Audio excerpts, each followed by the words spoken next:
നമസ്കാരം.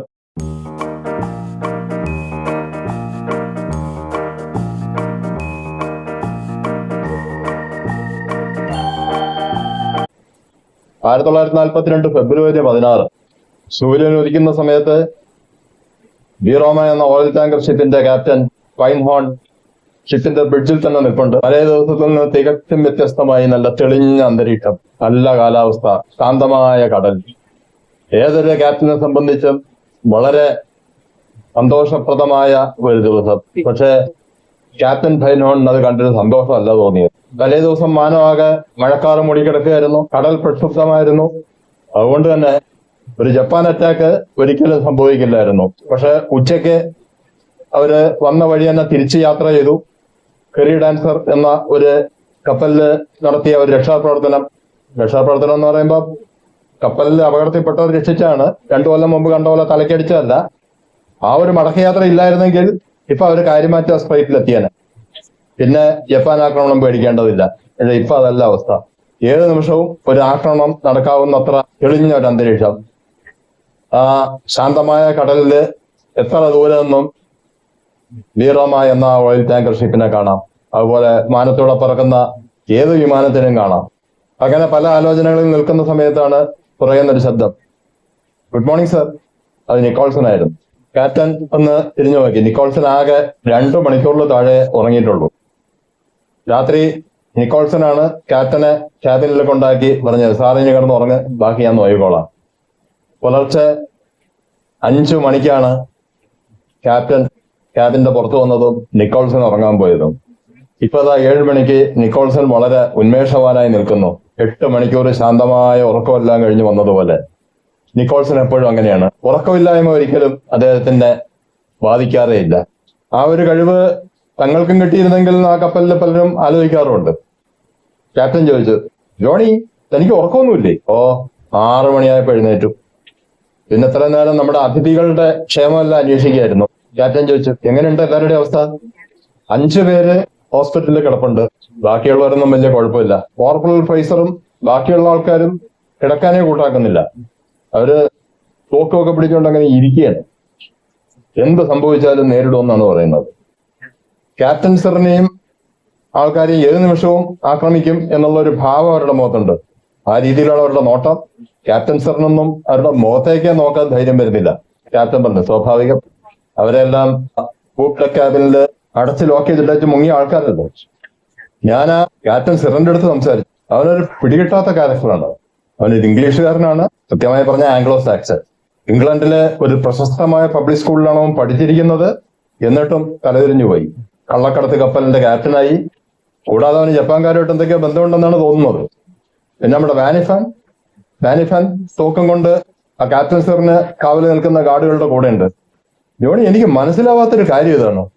ക്യാപ്റ്റൻ സാറിന് വേണമെങ്കിൽ വാനിഫാനെ കൊല്ലാമായിരുന്നു, പക്ഷെ കൊന്നില്ല.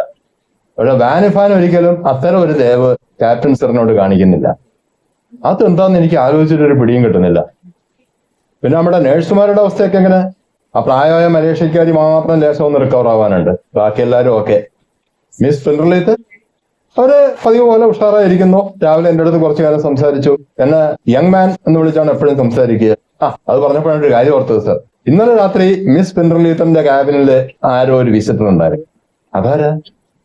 ആരാണെന്ന് മനസ്സിലായില്ല. വാൾട്ടേഴ്സാണ് പറഞ്ഞത്. റേഡിയോ ക്യാബിൻ തൊട്ടടുത്താണല്ലോ. അദ്ദേഹം റേഡിയോ ക്യാബിനിൽ കിടന്നുറങ്ങുന്ന സമയത്ത് മിസ് പിൻഡർലീത്തിന്റെ ഡോറിൽ ആരും നോക്ക് ചെയ്യുന്ന ഒരു സൗണ്ട് കേൾക്കുന്നു. ഡോറ് തുറന്ന് കുറച്ചു നേരം അതിൻ്റെ അകത്ത് ഒരു വളരെ ഒച്ച താഴ്ത്തിയുള്ള ഒരു സംസാരം. എന്താണെന്ന് അദ്ദേഹത്തിന് മനസ്സിലായില്ല. മാത്രമല്ല ഉറക്കക്ഷീണം കൊണ്ട് കൂടുതൽ അദ്ദേഹം കെയർ ചെയ്തുമില്ല. നമ്മുടെ ബ്രിഗേഡിയർ രാവിലെ തുടങ്ങിയിട്ടുണ്ട് സ്കോച്ച്. അദ്ദേഹവും ആ പ്രീസ്റ്റും കൂടി ഒരു കുപ്പി സ്കോച്ചും വെച്ചുകൊണ്ട് അവിടെ ഇരിപ്പുണ്ട് ക്യാബിനില്.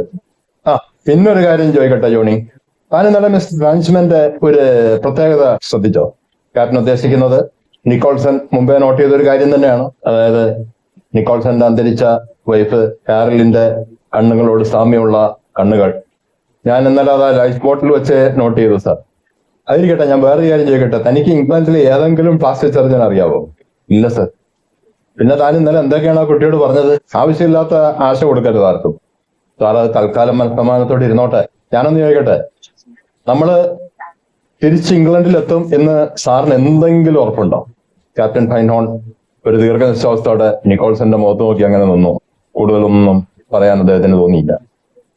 വാസ്തവത്തിൽ അവർ പ്രതീക്ഷിക്കുകയാണ് ഏത് നിമിഷവും ഒരു ജപ്പാൻ ഫൈറ്റർ ജെറ്റ് അല്ലെങ്കിൽ ഒരു നേവൽ സ്പീഡ് ബോട്ട് അവരുടെ നേരെ വരും എന്നുള്ള ഒരു തോന്നലോടെ തന്നെയാണ് അവരങ്ങനെ നിൽക്കുന്നത്. പക്ഷെ ഉച്ചവരെ അത്തരം യാതൊരു നീക്കങ്ങളും ഉണ്ടാവുന്നില്ല. അതിനിടയിൽ ഒരു ബോട്ട് അവര് വഴിയിൽ കണ്ടെങ്കിലും അതൊരു ഫിഷിംഗ് ബോട്ടായിരുന്നു. ആ ഫിഷിംഗ് ബോട്ടിന് വയർലെസ് സെറ്റ് ഉണ്ടോ, അവരാരെങ്കിലും വിവരം അറിയിച്ചോ, അത്തരം കാര്യങ്ങളൊന്നും അറിയില്ല. ഏതായാലും 2 മണിയായപ്പോ ആകാശത്ത് അങ്ങ് ദൂരെ ഒരു കറുത്ത പൊട്ട് അത് ക്രമേണ വലുതായി വലുതായി വന്നു. ആ വീൽ ഹൗസിന്റെ മുകളില് കാൻവാസ് ഷീറ്റിന്റെ അടിയിലിരിക്കുന്ന ഗൺമാൻമാരാണ് ആദ്യം കണ്ടത്. അവര് ക്യാപ്റ്റനെ വിവരം അറിയിച്ചു. ക്യാപ്റ്റൻ നോക്കുന്ന സമയത്ത് അത് അടുത്തടുത്ത് വരുന്നു. കുറെ അടുത്ത് വന്നപ്പോ ക്യാപ്റ്റന് മനസ്സിലായി അതൊരു ജപ്പാൻ സീറോ ഫൈറ്റർ ആണ്. ഈ സീറോ ഫൈറ്റർ എന്ന് പറഞ്ഞാൽ 2ാം ലോക മഹായുദ്ധത്തിലെ ജപ്പാന്റെ ഏറ്റവും ഗംഭീരമായ ഒരു വിമാനമായിരുന്നു. നമുക്കെല്ലാം പരിചിതമായ മിത്സുബിഷി കമ്പനിയാണ് അതിന്റെ നിർമ്മാതാക്കൾ. ആ വിമാനം ബീറോമയുടെ നേരെ മുകളിലെത്തി. പക്ഷെ അറ്റാക്ക് ചെയ്യാനുള്ള ഒരു ശ്രമവും നടത്തിയില്ല. കുറെ നേരം വട്ടവിട്ട് പറഞ്ഞതിന് ശേഷം അത് മടങ്ങിപ്പോയി. ആർക്കും ഒന്നും മനസ്സിലാവുന്നില്ല എന്താണ് സംഭവിച്ചത്, എന്തിനാ വിമാനം വന്നു, ഇനി ആ അർജന്റീനയുടെ കൊടി കണ്ട് മടങ്ങിപ്പോയതാണോ? അങ്ങനെ പല കാര്യങ്ങളും ആലോചിച്ചുകൊണ്ട് വെക്കുന്നതിനിടയിൽ അതാ പോയ വിമാനവും ഉള്ള 2 കൂടി തിരിച്ചു വരും. കുറച്ചു നേരം ആകാശത്ത് ബീറോമയ്ക്കൊപ്പം അവ 3 കൂടി പറക്കാൻ തുടങ്ങി. ഈ സമയമാകുമ്പോഴേക്കും നിക്കോൾസൺ ആ ഷിപ്പില് അവരെ രക്ഷപ്പെടുത്തി കൊണ്ടുവന്ന ആൾക്കാരെ മുഴുവൻ ഷിപ്പിന്റെ പാൻട്രിയില് അടച്ചു. കാരണം ഈ പാൻട്രിയില് ചുറ്റും സ്റ്റീൽ വാളാണ്. അവിടെ ബുള്ളറ്റ് ഏൽക്കാനുള്ള ചാൻസ് ഏറ്റവും കുറവാണ്. പക്ഷെ കോർപ്പറൽ റേസറും നടക്കാൻ കഴിവുള്ള പട്ടാളക്കാരും അതിന് തയ്യാറായില്ല. അവര് പറഞ്ഞു, ഒളിച്ചിരിക്കാൻ ഞങ്ങൾക്കാവില്ല സാർ, മരിച്ചാലും ശരി ഞങ്ങൾ യുദ്ധം ചെയ്യും. ആ ഷിപ്പിലെ ഗൺമാൻമാരും ഒപ്പം റേസറുടെ ട്രൂപ്പും ആ ഷിപ്പിന്റെ പല ഭാഗത്തായിട്ട് നിലയുറപ്പിച്ചു. ബ്രിഡ്ജിലേക്ക് കയ്യിലൊരു ഗണ്ണുമായി കയറി വന്ന നിക്കോൾസനോട് ക്യാപ്റ്റൻ പറഞ്ഞു, വേണ്ട ജോണി, നമ്മൾ തൽക്കാലം മാറി നിന്നാ മതി. കാരണം ഈ കപ്പൽ തകർക്കപ്പെട്ട് എങ്ങനെയെങ്കിലും ബാക്കിയുള്ളവരെ രക്ഷപ്പെടുത്തണമെങ്കിൽ നമ്മളിൽ ഒരാളെങ്കിലും വേണം. അവർ 2 പേരും വീൽ ഹൗസിനടുത്തേക്ക് പ്രവേശിച്ചു. അപ്പോഴേക്കും അറ്റാക്ക് തുടങ്ങിക്കഴിഞ്ഞു. ശക്തമായ ബോംബാക്രമണം, ഒപ്പം വെടിയുണ്ടകൾ, പീരങ്കിയുണ്ടകൾ, അങ്ങനെ പലതും ബീറോമ എന്ന ഓയിൽ ഷിപ്പിലേക്ക് ചീറിപ്പാഞ്ഞു വരികയാണ്. ഷിപ്പിന്റെ ഓരോ ഭാഗങ്ങളായി തകർക്കപ്പെട്ടുകൊണ്ടിരിക്കുന്നു. എഞ്ചിൻ, ബ്രിഡ്ജ്, ഡെക്ക്, അങ്ങനെ പല ഭാഗങ്ങളും തകർന്നു. നിക്കോൾസൺ പ്രതീക്ഷിച്ചതുപോലെ പാൻട്രി മാത്രം കാര്യമായ പരിക്കേറ്റില്ല. പക്ഷെ ഒരു കാര്യം നിക്കോൾസൺ പ്രത്യേകം ശ്രദ്ധിച്ചു, ആ ഓയിൽ ടാങ്കുകളിലേക്കൊന്നും ബുള്ളറ്റുകളോ ബോംബുകളോ വീഴുന്നില്ല. നിക്കോൾസന് മനസ്സിലായി എല്ലാവരെയും കൊന്നതിന് ശേഷം ഈ ഓയില് സ്വന്തമാക്കുക എന്നുള്ളതാണ് ജപ്പാൻകാരുടെ ലക്ഷ്യം. ആ ഷിപ്പ് വന്നതിൽ നിന്ന് വിപരീത ദിശയിലേക്കും ഇടത്തോട്ടും വലത്തോട്ടും എല്ലാം നീങ്ങാൻ തുടങ്ങി. നിക്കോൾസിന് മനസ്സിലായി റഡാർ തകർക്കപ്പെട്ടിരിക്കുന്നു. സ്റ്റിയറിംഗ് കൺട്രോള് വഴി ഷിപ്പിനെ വെള്ളത്തിൽ നിയന്ത്രിക്കുന്നത് ഈ റഡാർ എന്ന് പറയുന്ന ഭാഗമാണ്.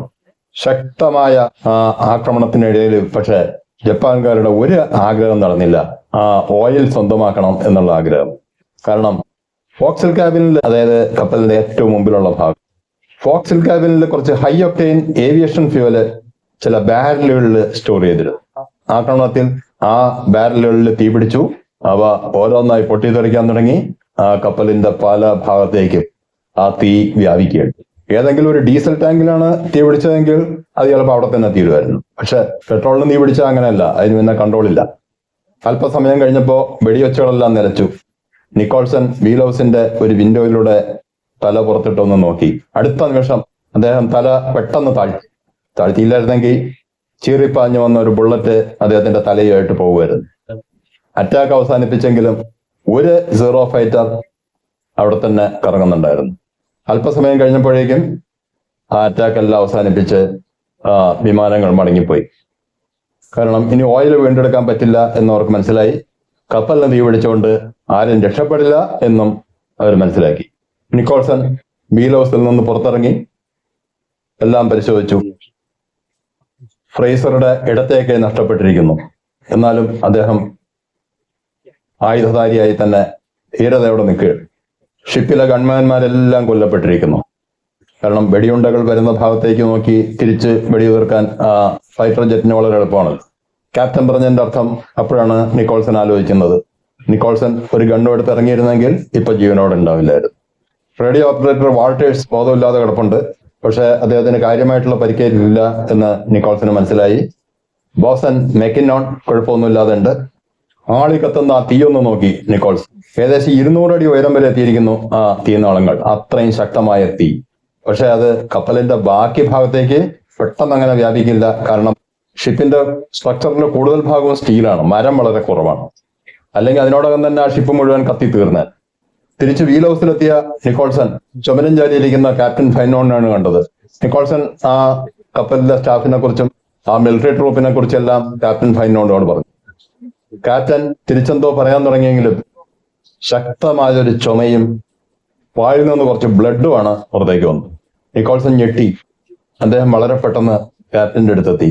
ക്യാപ്റ്റന്റെ ശരീരം മുഴുവൻ ഒന്ന് പരിശോധിച്ച് അദ്ദേഹത്തിന് ക്യാപ്റ്റന്റെ ഷർട്ടിൽ ഒരു റെഡ് സ്പോട്ട് കണ്ടു. അത് വാസ്തവത്തിൽ സ്പോട്ടായിരുന്നില്ല, ഒരു ബുള്ളറ്റ് ഹോളായിരുന്നു. ഹാർട്ടിന് 2 ഇഞ്ച് മുകളിലായിട്ട് ക്യാപ്റ്റന്റെ ശരീരത്തിലേക്ക് ഒരു ബുള്ളറ്റ് കയറിയിരിക്കുന്നു. Thank you.